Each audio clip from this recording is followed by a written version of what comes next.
black man to your home, something else is involved. You personally may be a saint walking this earth, an angel walking this earth, but at the back of the mind, the laws of the country, color, has knocked into your psyche.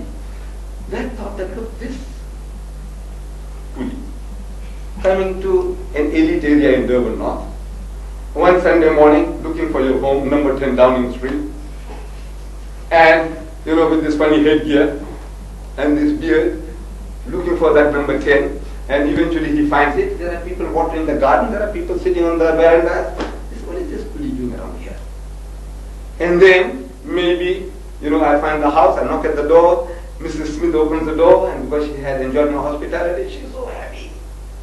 She says, come in, Mr. Deedat, come in. She means well. I go inside and we start chatting again, and religion is a deep subject, you might carry on for hours, and tongues begin to wag. He says, what is that doing inside here? What are they doing? Running a shebeen or what? What is Mrs. Smith doing? What business is she in now? Or another relation of the family comes in, finds this black man there, brown man. So my host will have to go out of his way to explain my presence there. He said, this is Mr. Deedat. When we went to his house, his family, they received us so well, and they gave us such nice food and what not. Oh, you're going out of your way, actually, to justify my presence there. You know it. You have to justify, what is this guy doing here in the house?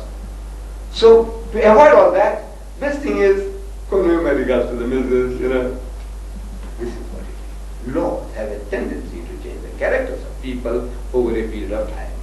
In Hitlerite Germany, a nation so civilized, so cultured, the nation of Goethe and Beethoven, one of the most cultured nations in Europe, they could stoop down to incinerating 6 million Jews. Well, the fact or fiction. The fact is, even 6 Jews. 6 million Jews, and this cultured nation, Christian nation, allowed it. As a people, 90 million Germans were Christians, even if Hitler was an atheist. They allowed this massacre to take place. Why? Programming, brainwashing. The Jews, Christ killers, kill them. They deserve it. So the whole nation, if inwardly you might have felt uneasy, but it says, well, they deserved it. They're getting it what's coming to them, but they've earned. 90 million Germans, they were quite happy with what happened. Laws have a tendency to change the characters of people over a period of time. 1,000 years and 300 between Moses and Jesus, the Jews, these very laws which were meant to mold the character and rule, create a happy community, those laws perverted the standards. They were told an eye for an eye and a tooth for a tooth. So, if I was chasing the birds with that old-fashioned sling, the one that David used to kill Goliath, I was only trying to chase the bird, and by accident injured a Jewish eye, another Jew injured his eye. So he goes to the judge and he says, you see this guy here? He damaged my eye. Lord him on, eye for an eye. Damage his. So suppose I was that unfortunate Jew of the time, I would plead as says, look man, brother, I didn't mean to damage your eye. It was an accident. Forgive me. He says, no, but the law says an eye for an eye and a tooth for a tooth. I said, look, I'm prepared to compensate you. I'll give you a kid from the flock. I'll give you a heifer. Forgive me. He says, no, the law says an eye for an eye and a tooth for a tooth. You see, he is going for the letter of the law and he's forgetting the spirit. So Jesus Christ, another spiritual physician among the Jews, he comes on the scene and he sees this perversion, this sickness, that they have gone for the letter of the law and they have forgotten the spirit.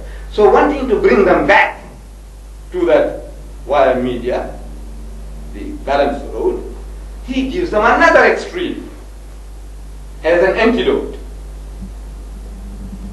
It has been said by them of old time, Jesus said, an eye for an eye and a tooth for a tooth. But I say unto you, resist not evil. He who strikes you on the right cheek, give the other. If a person takes away your coat, give me a blow also. Agree with thine adversary quickly, while thou art with him on the way. If a person makes you to walk 1 mile, walk with him 2.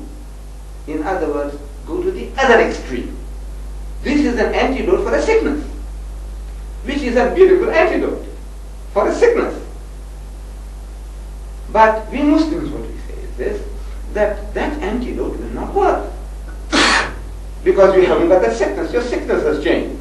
And as your sickness changes, the remedy must change. And in that change, we Muslims claim that Muhammad brought that last and final revelation of God Almighty. He has given us a law, and we say it is the fulfillment of the laws as given by Moses and Jesus. And Jesus Christ, He Himself had foretold.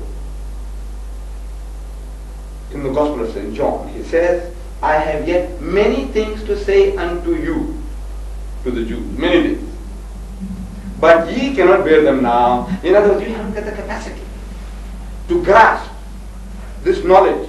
God has given it to Him. He could have guided mankind for eternity till doomsday. But the people who were the recipients of that message were not fit to receive it, as He said. But ye, you, cannot bear them now. And the truth of that statement is writ large in the Bible. You read it again and again in the New Testament, in the Gospels. Jesus telling His disciples, ye of little faith. Ye of little faith. How many times? Again and again. He explains to them, as He was explaining to little children, and they can't grasp the message. So He says, are ye even yet without understanding? And when He's proved further, He says, oh faithless and perverse generation. This is carrying His disciples. How long shall I be with you? How long shall I be with you? I say, if Jesus was a Japanese instead of a Jew, he would have committed honorable harakiri. You know the way they gave him trouble endless with the apologies, Father.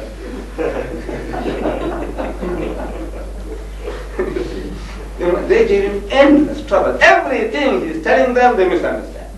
They misconstrue. Everything. So he says, I have yet many things to say unto you, but ye cannot bear them now. Howbeit, when He, the Spirit of truth, is come, He will guide you into all truth. For He shall not speak from Himself, but what things shall He hear, that shall He speak. And He shall declare unto you the things that are to come. He shall glorify Me. Now we Muslims, we say that that Spirit of truth is Muhammad. He glorified Jesus to an extent that the Christian, when he listens to what the Quran says about Jesus, he falls on his back. He can't believe his ears. He thinks that the Muslim is hypocritical. Because when the Muslim says that we Muslims, we believe in Jesus, so we believe that Jesus was one of the mightiest messengers of God. We believe that He was the Messiah. We believe that He was born miraculously without any male intervention. We believe that He gave life to the dead by God's permission, and He healed those born blind and the lepers by God's permission. The white Christian feels that we are trying to scratch his back so he may scratch ours. You know, if I say a few good words about your Jesus, maybe you might say a few good words about my Muhammad. I said, look, maybe in the South African situation, you know, we might have a tendency to do that. We are human, we are weak. And we Muslims in South Africa, or brothers here will confirm, we are a minority of a minority. The Indian is a minority. And in that minority, we are 1/5. We are a minority of a minority. We are very weak. In numbers, in everything, we are very weak. So as such now, if we flatter the whites, the Christians, to get some crumbs somewhere along the line, we could be excused. But I said no. Here is a book, what we call the Quran. In it